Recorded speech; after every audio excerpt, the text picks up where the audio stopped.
Understanding the phrase, cloud the water, in English. Hello, everyone. In today's video, we're going to explore the interesting English phrase, cloud the water. This expression is not just about physical water, but it carries a deeper, metaphorical meaning. So, let's dive in and clear up any confusion about this phrase.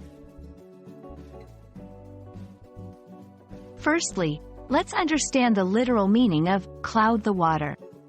Imagine a clear pool of water. When something disturbs this water, like mud or dirt, the water becomes murky or cloudy. It's no longer clear and transparent. This physical action of making water less clear is the base for our metaphorical phrase. Now, let's explore the figurative meaning of cloud the water. In a metaphorical sense, to cloud the water means to make a situation or an issue less clear or more confusing.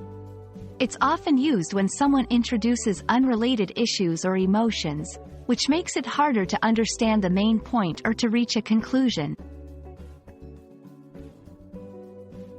Understanding a phrase is easier with examples. Let's look at some sentences. 1. During the debate, the politician tried to cloud the water by bringing up unrelated issues. 2. Her emotional response really clouded the water, making it hard to understand the real problem. 3. In complex negotiations, it's important not to cloud the water with personal feelings.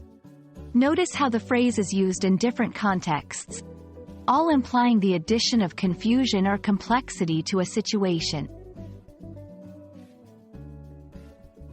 Understanding synonyms can also help. Some similar phrases are muddy the waters, complicate matters, obscure the issue. All these phrases convey a similar idea of making a situation less clear or more complicated. So, that's all about the phrase, cloud the water. Remember, it's all about adding confusion or complexity to a situation, much like stirring up mud in clear water. I hope this video has helped clarify this expression for you. Happy learning, and see you in the next video.